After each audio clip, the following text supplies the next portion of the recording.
They said almost half didn't want to leave. A whisper at first, drifting through the barracks like a warm desert wind. 47.7% of the Japanese women held here refused to go home. Not delayed. Not forgotten. Refused. It sounded impossible. It sounded unreal. Yet the rumor kept returning, circling the camp like a quiet truth no one knew how to hold. What could ever make a prisoner turn away from freedom? What could make a woman raised on fear choose to stay with the very men she had been taught to hate? The stories like these speak to you. Stay with us. And if you want to walk deeper into the forgotten corners of the war, consider joining this journey. Let these voices find you again. The sun was blinding the day they arrived. The sand scorched their shoes. But none of that frightened them as much as the Americans waiting behind the gate.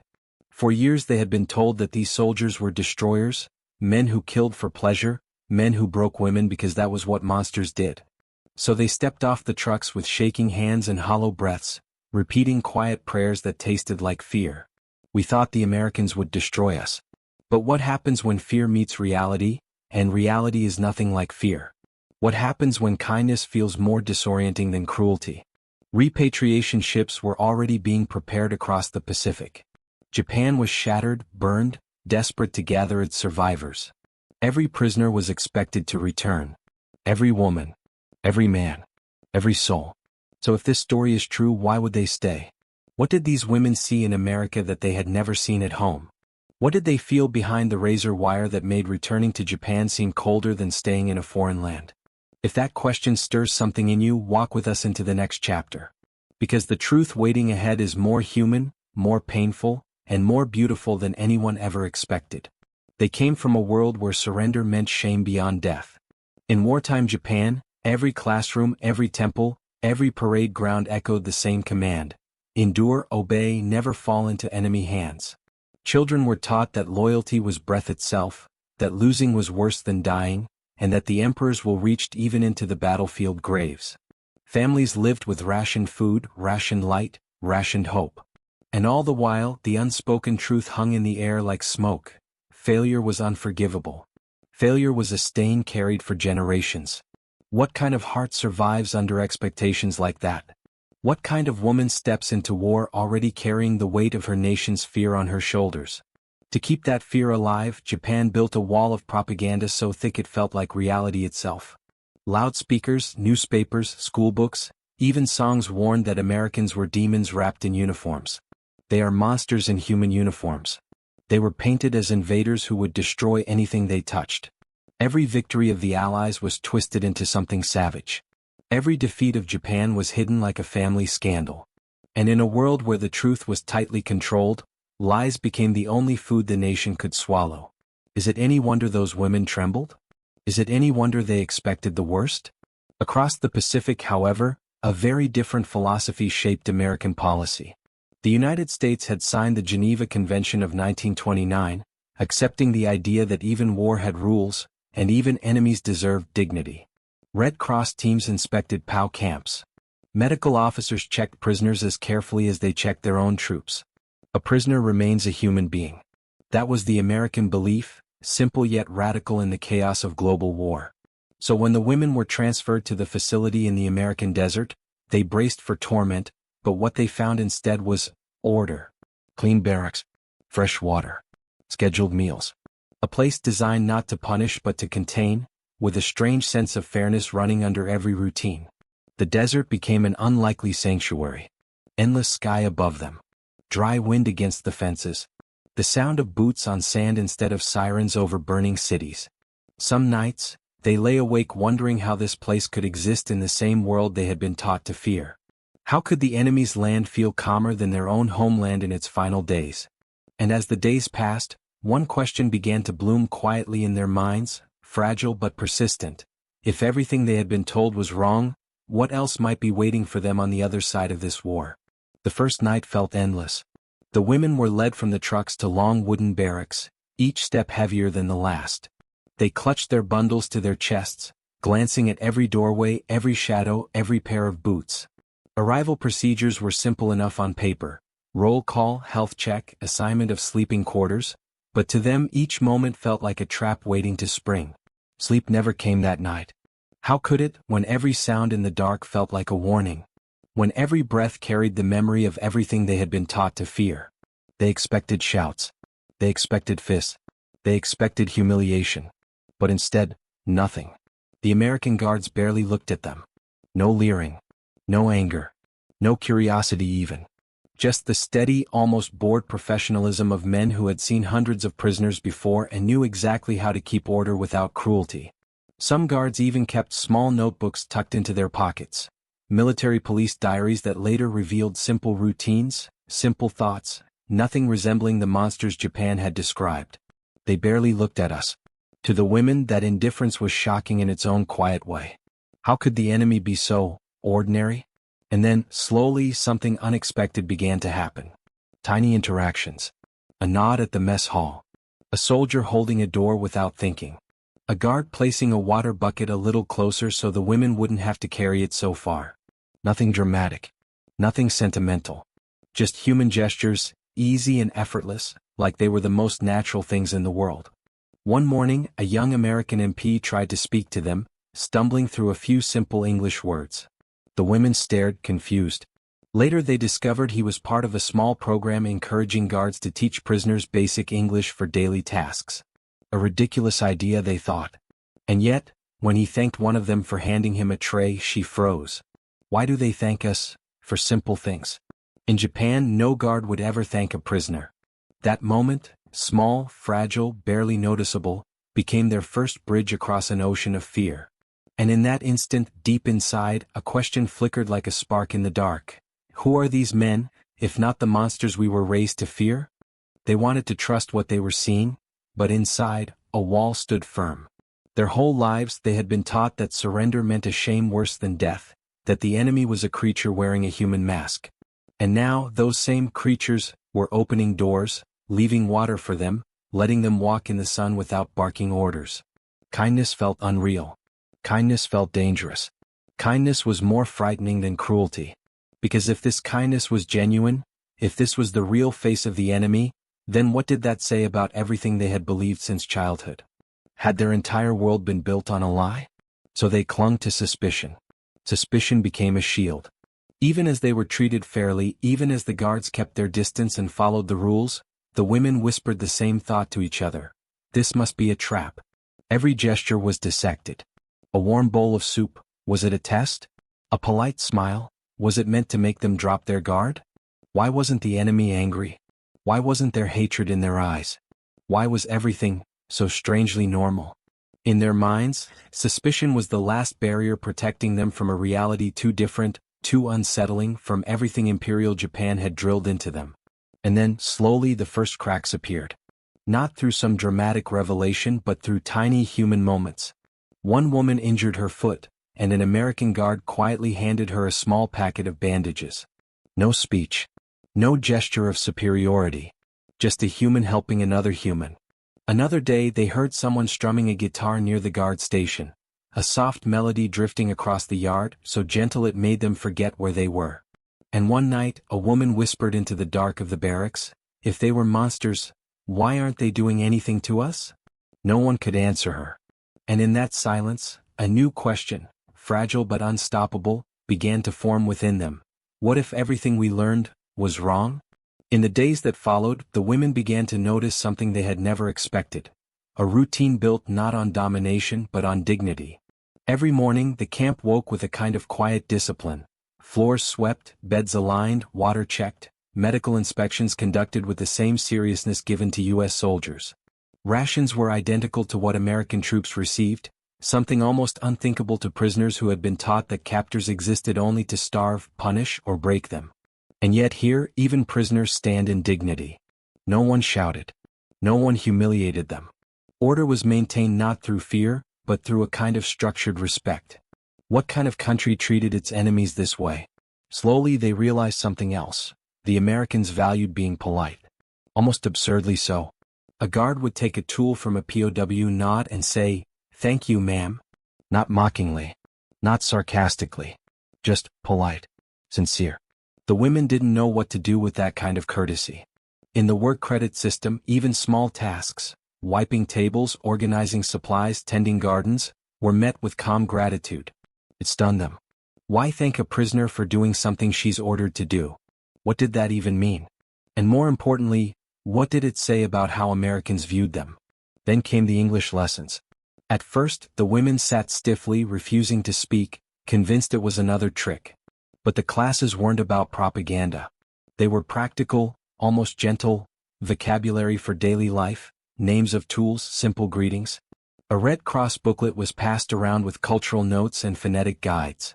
When one woman shyly introduced herself, the instructor corrected his pronunciation until he got it right.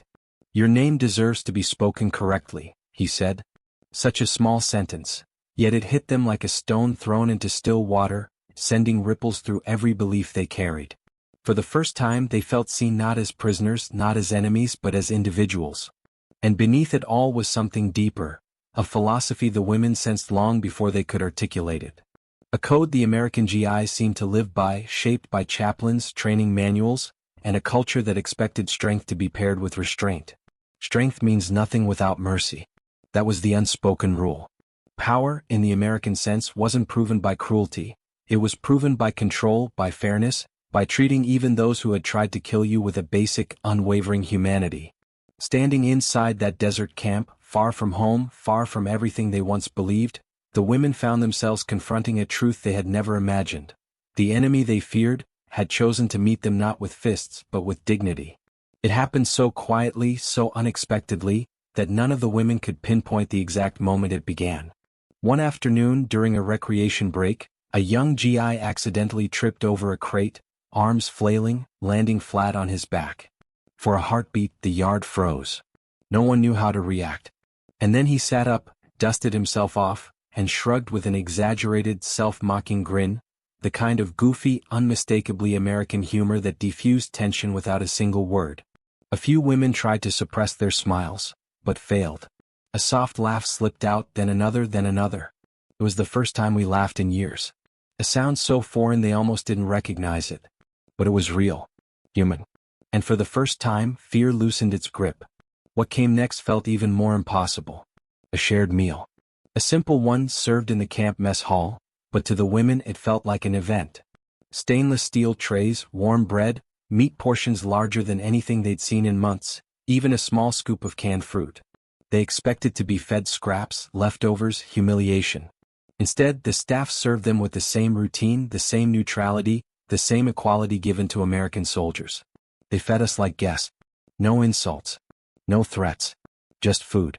Honest, filling, undeserved food. The women sat at the long tables in stunned silence. Was this what their enemies ate every day? Was this what life outside propaganda looked like? The realization tasted stranger than the meal itself. That night something shifted. Many of the women took out the small sheets of POW stationery the Red Cross provided and began to write letters home. Words poured out at first, relief, confusion, longing, but eventually the pen slowed. How do you tell your family the enemy is kind? How do you admit that everything you feared hasn't come true? How do you explain that the people you were taught to hate are treating you with decency, maybe even gentle respect? The letters became tangled knots of emotion, full of questions that no one knew how to answer. Some women didn't send them at all, afraid of the censors, afraid of being misunderstood, afraid of telling a truth too complicated for anyone back home to believe. But inside those unsent letters, inside the taste of that meal, inside the echo of that unexpected laugh, trust began to take root. Quiet, hesitant, fragile, but real. The kind of trust that changes everything. In the weeks that followed, the desert camp became something unexpected, a place where human connections quietly bloomed. The women began to notice gestures that had nothing to do with duty and everything to do with choice. A shared laugh over a simple chore. A hand offered to steady someone on uneven ground. A moment of eye contact that said, "Without words, I see you." It was not romance as they had imagined it in the stories whispered in Japan, violent, possessive, or coercive. No one owned anyone. Instead, bonds formed through shared survival, mutual respect, and small kindnesses that mattered more than any declaration of power. Could enemies become friends? Could friendship become love? In this strange, quiet desert it seemed possible. And then, beneath the cottonwood trees that lined the camp's small courtyard, something almost magical happened. One soldier, standing nervously yet sincerely, asked a question that would change a life. "Would you start a new life with me?" There was no fanfare, no ceremony, only two people choosing each other in full awareness of their pasts, their worlds, and the fragile trust that had brought them here. Around them, others smiled quietly, the desert wind carrying a sense of hope and humanity that seemed almost impossible in a world still raw from war.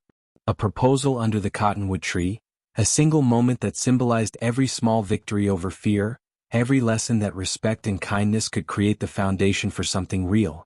By the end of their time in the camp, whispers had spread through the barracks. Some said nearly half never wanted to go home. 47.7%, the rumor went, though no official record ever confirmed it. The number became a kind of legend among the women, a quiet testament to what they had discovered, that the enemy they had feared could offer safety, dignity, and even love. And that the lies they had been told back home could not survive the simple truth of human decency. What does it mean, they wondered, to be free, not just from war but from fear, from propaganda, from the weight of a lifetime of lies? For nearly half of them, the answer became clear in a way that no one in Japan could have imagined. Perhaps the most astonishing truth of all is that no one can verify the 47.7%. Official records do not exist. No mass refusal, no formal tally. Some historians dismiss it as legend, a story that grew in the barracks like wildfire, passed in whispers between women who were learning something far more important than statistics. Maybe it's a myth, but myths reveal truths. And the truth here was not a number but a lesson. Fear could be replaced by trust, lies could be unlearned, and humanity could triumph in the most unlikely places. The desert, the fences, the barracks, all became classrooms in a kind of moral education that even war had never promised. The women carried more than their suitcases when they finally left. They carried the memory of being treated as humans first, prisoners second. They carried the shock of politeness, the wonder of sincere thanks, the awe of names spoken correctly, the relief of small acts of mercy repeated every day. Humanity speaks louder than orders. And they took that lesson back to a world that had tried to convince them otherwise.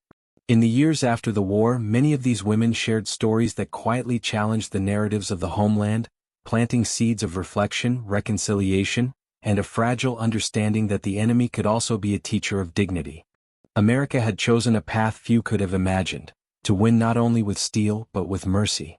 Occupation policies, post-war rebuilding efforts, the reforms under MacArthur, all were guided by the principle that lasting peace could not be imposed by force alone. Mercy built the peace that steel could not. And for the women in the desert camp, and for countless others who witnessed it, that truth endured long after the war ended. The enemy who had once been a symbol of fear became, instead, a mirror of what a nation could be when power was coupled with compassion. Could victory have a human face? In this camp and in their lives afterward, the answer was clear. Decades later, the desert camp is gone, its fences torn down, its barracks empty. But the voices that once filled those buildings still echo, carried through time by the memories of those who lived it. The women who arrived expecting terror remember laughter, kindness, and respect that they never imagined possible. The soldiers who greeted them with courtesy and patience recall the quiet moments that reminded them why humanity mattered, even in war. We were enemies only on paper. On the ground, under the endless sky of the desert, people found each other in ways that transcended borders, propaganda, and fear. And in that truth lies a different kind of victory. Victory not measured in miles conquered or cities taken, but in trust earned, dignity restored, and hearts changed. America won by choosing to be human, by proving that power tempered with mercy could achieve what weapons alone never could. The lessons of the desert camp ripple outward, shaping a post-war world where former enemies became allies, where respect bridged oceans, and where the memory of small, consistent acts of humanity continues to inspire generations. Could a nation redefine victory by the way it treated those it captured? In that desert camp, the answer was written in the faces of women who laughed for the first time in years, who learned that fear could give way to trust, and who left with hearts transformed forever. Today, the story of the women in the desert camp resonates far beyond the sands of Arizona or the borders of post-war Japan. It reminds us that the choices we make in moments of power define not only the outcome of conflict, but the very character of a nation. Modern humanitarian law, international standards for prisoners of war, and countless peacekeeping missions all carry the lessons first written by small acts of decency decades ago. Compassion is a strategic choice. It is both a shield and a tool, a moral compass in the chaos of human conflict. The experiences of those women, the trust they built, and the courage it took to unlearn fear offer a blueprint for the world. Respect, dignity, and humanity are never optional, even when war tempts us toward cruelty. For future generations, this story is more than history. It is a call to remember what it means to wield power wisely, to lead with mercy, to recognize that behind every uniform, every adversary, and every policy, there is a human being deserving of respect. The women of that camp chose to see beyond the lies they had been told, and in doing so, they discovered a truth that endures. Even in war, humanity is not a weakness. It is the ultimate strength. It is the legacy we leave to the world. And in the words that echo now across time and space, under any circumstances, being humane is in America's ultimate interest.